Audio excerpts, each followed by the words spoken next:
இந்த வீடியோ பார்த்து கொண்டிருக்கும் உங்கள் அனைவரையும் இயேசு கிறிஸ்துவின் நாமத்தினால டெய்லி பைபிள் ஸ்டடி சேனல் மூலியமா வரவேற்கிறேன். வீடியோக்குள்ள போறதுக்கு முன்னாடி ஒரு சின்ன பிரேயர் பண்ணிடலாம். லவ்விங் ஹெவன்லி ஃபாதர், இதோ இன்று எங்களுடைய பைபிள் ஸ்டடியை ஆசிர்வதிங்க. உம்முடைய அளவற்ற அன்பை எங்கள் ஒவ்வொருவர் மீதும் ஊற்றப்பட வேண்டும். தூய ஆவியானவரே, எங்கள் மீது இறங்கி எங்களை சுத்திகரியும். ஏனென்றால் பரிசுத்தம் இல்லாத ஒருவனும் தேவனை தரிசிக்க முடியாது. உம்முடைய வார்த்தையை உட்கொள்ளவும் அதன்படி நடக்கவும் எங்களுக்கு கிருபை பாராட்டும். இயேசு கிறிஸ்துவின் நாமத்தினால் ஜெபம் கேளும் நல்ல பிதாவே, ஆமென். இன்னைக்கு நம்ம ஜோஷ்வா சாப்டர் 19 பார்க்க போறோம். இதுக்கு முன்னாடி வீடியோஸ் பார்க்காதவங்க கீழே டிஸ்கிரிப்ஷன் பாக்ஸ்ல லிங்க் இருக்கு, அதை பார்த்துட்டு அப்புறமா இந்த வீடியோக்குள்ள வாங்க. ஜோஷ்வா சாப்டர் 19ல ஒவ்வொரு வசனமா பாக்குறதுக்கு முன்னாடி அதோட ஸ்டோரிய ஷார்ட்டா நான் முன்னாடியே சொல்லிடுறேன். வாங்க வீடியோக்குள்ள போலாம்.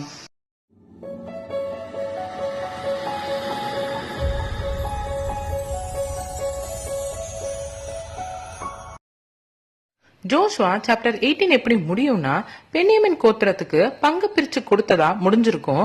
இப்போ ஜோஷ்வா சாப்டர் 19 எப்படி ஆரம்பிக்குதுன்னா, இரண்டாவது சீட்டு சிமியோன் வம்சத்துக்கு விழுது. சோ அவங்களுக்கு லேண்ட் பிரிச்சு கொடுப்பாங்க. அவங்க சுதந்திரம் யூத புத்திரருடைய சுதந்திரத்துக்கு நடுவுல தான் இருக்கும். அதுக்கப்புறம் அவங்களுக்கு எந்தெந்த பிளேஸ் கொடுப்பாங்கிறத விவரமா நம்ம வசனங்கள்ல பார்ப்போம். தேர்டு, செபுலோன் புத்திரருக்கு சீட்டு விழும். அவங்களுக்கும் பவுண்டரிஸ் பிரிப்பாங்க. அதை டீடைல்டா நம்ம வசனங்கள்ல பார்ப்போம். ஃபோர்த் சீட்டு இச்சக்காருக்கு விழும். அவங்களோட பவுண்டரிஸையும் டீடைல்டா வசனங்கள்ல பார்ப்போம். அடுத்த சீட்டு, அதாவது 5th சீட்டு ஆசோர் அப்படிங்கிற புத்திரருக்கு விழுகும். அவங்களுக்கும் பவுண்டரிஸ் பிரிப்பாங்க. அடுத்து 6வது சீட்டு நற்பலி புத்திரருக்கு விழும். அடுத்து 7வது சீட்டு தான் புத்திரருக்கு விழும். இவங்களுக்கும் சில பட்டணங்களை பிரிச்சு கொடுப்பாங்க. அடுத்து எந்தெந்த புத்திரருக்கு எவ்வளவு லேண்ட் பிரிச்சு கொடுத்திருக்காங்கிறத வசனங்கள்ல பார்ப்போம். எல்லாருக்கும் முடிச்ச பிறகு இஸ்ரவேல் மக்கள் ஜோஷ்வாவுக்கு அவங்க நடுவுல உரிமை சொத்து கொடுக்கறாங்க. அதுவும் எங்கன்னா எப்ராயிம் மலைநாட்டுல அவர் கேட்ட நகரமான திம்னாத் சேராவை கொடுக்கறாங்க.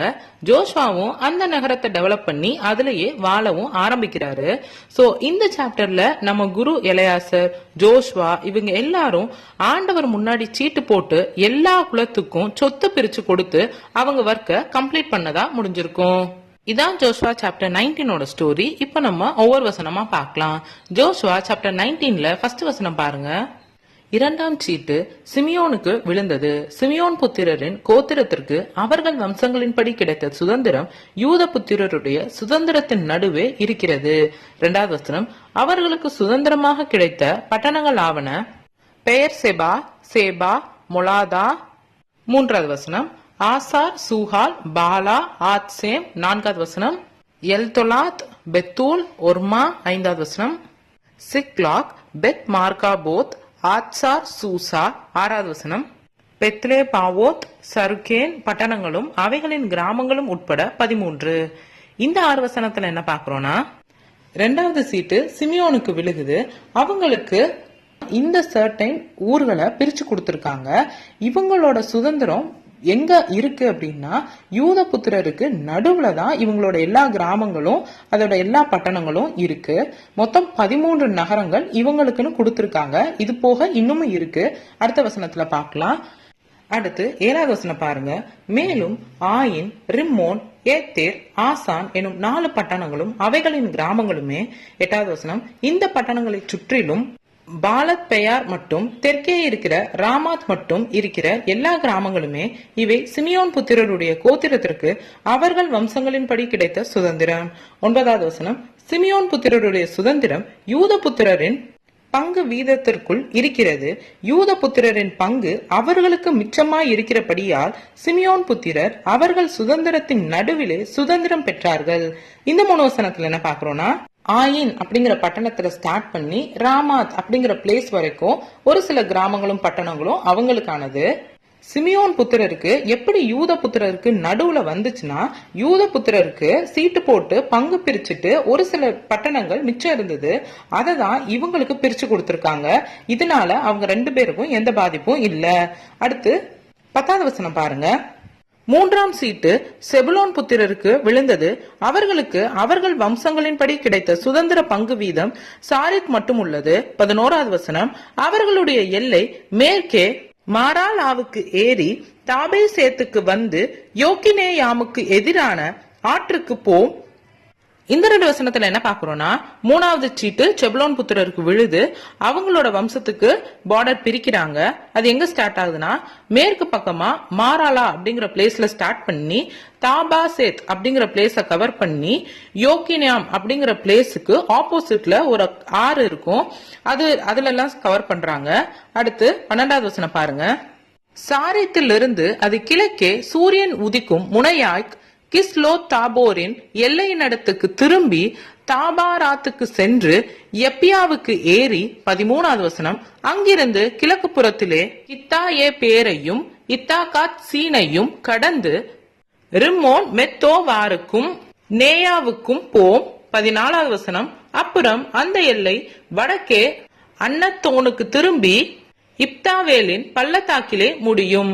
இந்த 3 வசனத்துல என்ன பாக்குறோம்னா, சாரித் அப்படிங்கிற பிளேஸ்ல கிழக்கு பக்கமா சூரியன் உதிக்கிற அந்த டைரக்ஷன்ல கிஸ்லோத் அப்படிங்கிற ஒரு பிளேஸ் இருக்கு.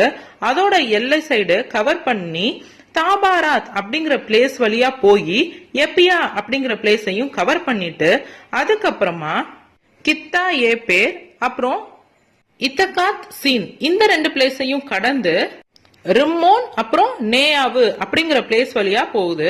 அதுக்கப்புறம் அந்த எல்லை வடக்கு பக்கமா அன்னாத்தோன் அப்படிங்கிற பிளேஸ் வழியா டர்ன் பண்ணி இப்தாவேல் அப்படிங்கிற பள்ளத்தாக்கு வரைக்கும் முடியும். அடுத்து 15வது வசனம் பாருங்க. காத்தாத், நகலால், சிம்ரோன், ஈதாலா, பெத்லஹேம் முதலான 12 பட்டணங்களும் அவைகளின் கிராமங்களும் 16வது வசனம் செப்லோன் புத்திரருக்கு அவர்கள் வம்சங்களின்படி கிடைத்த சுதந்திரம். இந்த 2 வசனத்துல என்ன பாக்குறோம்னா, வசனங்கள்ல பார்த்தோம் இல்லையா, அதுதான் இவங்களோட பார்டர்ஸ். அது போக ரொம்ப முக்கிய நகரமான காத்தாத், நகலால், சிம்ரோன், ஈதாலா, பெத்லஹேம் இது மாதிரி 12 பட்டணங்களும் அதோட சேர்ந்த கிராமங்களும் செப்லோன் புத்திரருக்கும் அவங்களோட வம்சத்துக்கும் சுதந்திரமா கொடுத்திருக்காங்க. அடுத்து 17வது வசனம் பாருங்க. 4ஆம் சீட்டு இச்சக்காருக்கு விழுந்தது.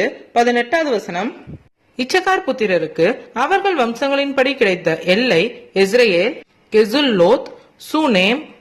19வது வசனம் அப்பிராயிம், சீகோன், அனாகராத். 20வது வசனம் ராபித், கிஷியோன், ஆபெத்ஸ். 21வது வசனம் ரேமேத், என்கனீம், என்காதா, பெத்பாத்செக்ஸ் இவைகளே. 22வது வசனம் அப்புறம் அந்த எல்லை தாபோருக்கும் சகசிமாவுக்கும் பெட்சிமேஷுக்கும் வந்து யோர்தானிலே முடியும். அதற்குள் 16 பட்டணங்களும் அவைகளுடைய கிராமங்களும் உண்டு. 23வது வசனம் இந்த பட்டணங்களும் இவைகளைச் சேர்ந்த கிராமங்களும் இச்சக்கார் புத்திரரின் கோத்திரத்திற்கு அவர்களுடைய வம்சங்களின்படி கிடைத்த சுதந்திரம். இந்த 7 வசனத்துல என்ன பாக்குறோம்னா, இச்சக்கார் புத்திரருக்கு என்னென்ன நாட்டை சுதந்திரமா கொடுக்கறாங்கன்னு அவங்களுக்கு தான் 4வது சீட்டு விழுகுது. என்னென்ன நாடு கொடுக்கறாங்கன்னா, இஸ்ரேல், கெசுலோத், சூனேம், அப்ராயிம், சீகோன், அனாகாரத், ராபித், கிஷியோன், ஆபெத், ரேமேத், என்கனீம், என்காதா, பெத்பாத்செக்ஸ் இவைகள் தான். அதுக்கப்புறம் இதோட எல்லை எங்க ஸ்டார்ட் ஆகுதுன்னா, தாப்போருக்கும் சகசிமா, பெட்சிமேஸ் இதெல்லாம் வந்து யோர்தான்ல முடியுது. சோ ஆக மொத்தம் இவங்களுக்கு 16 பட்டணங்களும் அதுக்கு உள்ளடங்குற கிராமங்களையும் இச்சக்காருக்கு பிரிச்சு கொடுத்திருக்காங்க. அடுத்து 24வது வசனம் பாருங்க. 5ஆம் சீட்டு ஆசேர் புத்திரருடைய கோத்திரத்திற்கு விழுந்தது. 25வது வசனம் அவர்களுடைய வம்சங்களின்படி அவர்களுக்கு கிடைத்த எல்லை எல்காத், ஆலி, பேத்தேன், அக்சாப். 26வது வசனம் அலமேலேக், ஆமாத், மிஷயால் இவைகளே. பின்பு அது மேற்கே கார்மேலுக்கும் சீகோர் லிப்னாத்திற்கும் சென்று 27வது வசனம் கிழக்கே பெத்தாகோனுக்கு திரும்பி செப்லோனுக்கு வடக்கே இருக்கிற இப்தாவேலின் பள்ளத்தாக்குக்கும் பெத்தே மேக்குக்கும் நெகியேலுக்கும் வந்து இடதுபுறமான காபூலுக்கும் 28வது வசனம் எப்பிரோனுக்கும் ரேகோபுக்கும் அம்மோனுக்கும் கானாவுக்கும் பெரிய சீதோன் மட்டும் போம். இந்த 5 வசனத்துல என்ன பாக்குறோம்னா, 5வது சீட்டு ஆசேர் புத்திரருக்கு விழுகுது. அவங்க வம்சத்துக்கு சில நாடுகளை பிரிச்சு கொடுக்கறாங்க. அது என்னன்னா, எல்காத், ஆலி அப்படின்னு ஸ்டார்ட் பண்ணி மிஷயால் அப்படிங்கிற பிளேஸ் வரைக்கும் கவர் பண்ணுது. அதுக்கப்புறம் மேற்கு பக்கமா கார்மேல் அப்படிங்கிற பிளேஸ் வழியா கவர் பண்ணி சீகோர், லிப்னா அது வழியா போய் கிழக்கு பக்கமா பெத்தாகோன் அது வழியா திரும்பி செப்லோன், அதுக்கப்புறம் வடக்கு பக்கமா இப்தாவேல் பள்ளத்தாக்கு, அதுக்கப்புறம் பெத்தேமே நெகியல். இதை தாண்டி இடதுபுறம் பாத்தீங்கன்னா காபூல், அதுக்கப்புறம் எப்பிரோன், ரேகேபு, அம்மோன் இந்த மாதிரி பிளேஸையும் கவர் பண்றாங்க. அடுத்து 29வது வசனம் பாருங்க. அப்புறம் அந்த எல்லை ராமாவுக்கும் தீரு எனும் அரணிப்பான பட்டணம் மட்டும் திரும்பும். பின்பு அந்த எல்லை ஓசாவுக்கு திரும்பி அக்சிபின் எல்லை ஓரத்தில் உள்ள சமுத்திரத்திலேயே முடியும். 30வது வசனம். உம்மாவும் ஆபெக்கும் ரேகோபும் அதற்கு அடுத்திருக்கிறது. இந்த பட்டணங்களும் இவைகளின் கிராமங்களும் 22. 31வது வசனம். இந்த பட்டணங்களும் இவைகளின் கிராமங்களும் ஆசேர் புத்திரரின் கோத்திரத்திற்கு அவர்கள் வம்சங்களின்படி கிடைத்த சுதந்திரம். இந்த 3 வசனத்துல என்ன பாக்குறோம்னா, ஆசேர் புத்திரருக்கு பிரிச்ச எல்லைகளோட கண்டினியூவேஷன் தான். இவங்களோட எல்லை ராமா அப்படிங்கிற பிளேஸ கவர் பண்ணி அதுக்கப்புறம் ஓசா அப்படிங்கிற பிளேஸ் வழியா போய் அக்சிபின் அப்படிங்கிற பிளேஸ் வழியா அதுக்கு பக்கத்துல இருக்கிற சமுத்திரம் வரைக்கும் முடியும்.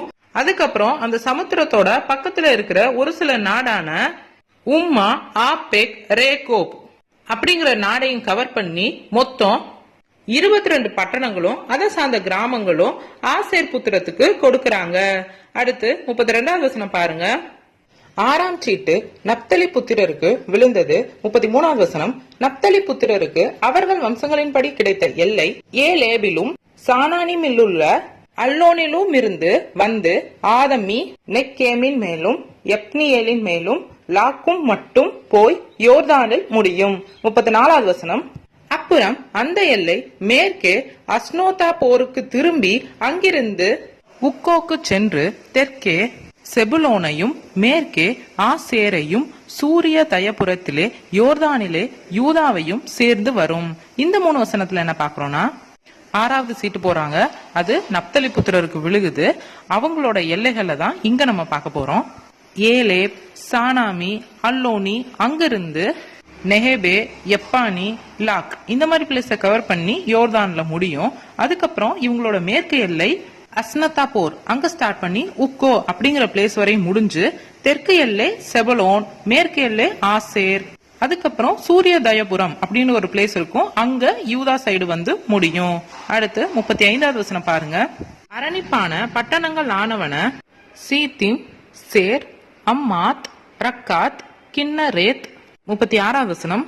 ஆதமா, ராமா, ஆத்சோர். 37வது வசனம். கேதேஸ், எத்ரோயி, என் ஆத்சோர். 38வது வசனம். ஈரோன், மிக்தாலேல், ஓரேம், பேத்தானாத், பெச்சிமேஷ் முதலானவைகளே பட்டணங்களும் அவைகளின் கிராமங்களும் உட்பட 19. 39வது வசனம். இந்த பட்டணங்களும் இவைகளின் கிராமங்களும் நப்தலி புத்திரருடைய கோத்திரத்துக்கு அவர்கள் வம்சங்களின்படி உண்டான சுதந்திரம். இந்த 5 வசனத்துல என்ன பாக்குறோம்னா, ஃபர்ஸ்ட் நப்தலி புத்திரருடைய பவுண்டரிஸ் எல்லாம் பார்த்திருப்போம். அடுத்து நப்தலி புத்திரருக்கு என்னென்ன கிராமங்கள் பட்டணங்கள் ஒதுக்கியிருக்காங்கிறத லிஸ்ட்ல பார்த்தோம். இது எல்லாம் டோட்டலா அவங்களுக்கு 19 கிராமங்களும் பட்டணங்களும் கொடுத்திருக்காங்க. அடுத்து 40வது வசனம் பாருங்க. 7ஆம் சீட்டு தான் புத்திரருடைய கோத்திரத்திற்கு விழுந்தது. 41வது வசனம். அவர்களுக்கு அவர்கள் வம்சங்களின்படி கிடைத்த சுதந்திரத்தின் எல்லையாவது சோரா, எஸ்தாவேல், இர்சேமேஸ். 42வது வசனம். சாலாபீன், ஆயாலோன், எத்லா. 43வது வசனம். ஏலோன், திம்னாதா, எக்ரோன். 44வது வசனம். Eltekeh, கீபெத்தோன், Baalath. 45வது வசனம். ஏகுத், பேனா பெராக், காத்ரிமோன். 46வது வசனம். மேயர்கோன், ராக்கோன் எனும் பட்டணங்களும் எப்போவாவுக்கு எதிரான எல்லையுமே. இந்த 7 வசனத்துல என்ன பாக்குறோம்னா, 7ஆவதா சீட்டு விழுகிறாங்க, அது தான் புத்திரருக்கு விழுகுது. அவங்களோட கோத்திரத்துக்கு சில பட்டணங்களையும் கிராமங்களையும் பிரிச்சு கொடுக்கறாங்க. சோரா, எஸ்தாவோல் இப்படின்னு ஆரம்பிச்சு எப்போவாக்கு எதிரான எல்லை வரைக்கும் அவங்களுக்கு கொடுக்கறாங்க. அடுத்து 47வது வசனம் பாருங்க. தான் புத்திரரின் எல்லை அவர்களுக்கு ஒடுக்கமாய் இருந்தபடியால் அவர்கள் புறப்பட்டு போய் லேசேமின் மேல் யுத்தம் பண்ணி அதை பிடித்து பட்டய கருக்கினால் சங்கரித்து அதை சுதந்திரித்துக் கொண்டு அதிலே குடியிருந்து லேசேமுக்கு தங்கள் தகப்பனாய தானுடைய நாமத்தின்படியே தான் என்று பெயரிட்டார்கள். 48வது வசனம். இந்த பட்டணங்களும் இவைகளின் கிராமங்களும் தான் புத்திரரின் கோத்திரத்திற்கு அவர்கள் வம்சங்களின்படி உண்டான சுதந்திரம். இந்த 2 வசனத்துல என்ன பாக்குறோம்னா, தான் புத்திரருக்கு சீட்டு விழுந்து ஒரு சில பட்டணங்களை பிரிச்சு கொடுத்தாங்க. ஆனா அந்த பட்டணங்கள்லாம் அவங்களுக்கு போதுமான இடமா இல்லாதனால இவங்க என்ன டிசைட் பண்றாங்கன்னா, லேசேமேன் அப்படிங்கிற ஒரு பிளேஸுக்கு போறாங்க. அங்க போய் யுத்தம் பண்ணி, அது கொஞ்சம் பெரிய பிளேஸ், சோ யுத்தம் பண்ணி அதுல ஜெயிச்சு அந்த பிளேஸ் எல்லாம் புடிச்சு இவங்களோட தான் அப்படிங்கிற பிளேஸையே அதுக்கு வச்சிடுறாங்க. அதுக்கப்புறம் அத அவங்களுக்கு சுதந்திரமாவும் ஆக்கிக்கிறாங்க. அடுத்து 49வது வசனம் பாருங்க.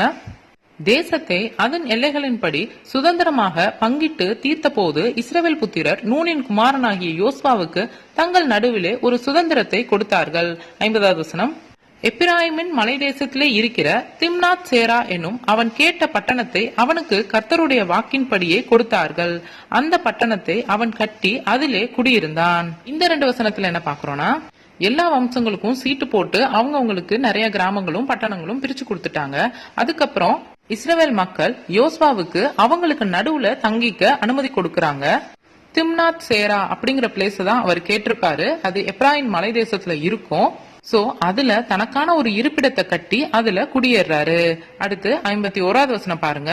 ஆசாரியனாகிய எலையாசாரும் நூனின் குமாரனாகிய யோசுவாவும் கோத்திர பிதாக்களுடைய தலைவரும் சீலோவிலே ஆசாரிப்பு கூடாரத்தின் வாசலிலே கர்த்தருடைய சந்ததியில் இஸ்ரவேல் புத்திரரின் கோத்திரங்களுக்கு சீட்டு போட்டு கொடுத்த சுதந்திரங்கள் இவைகளே.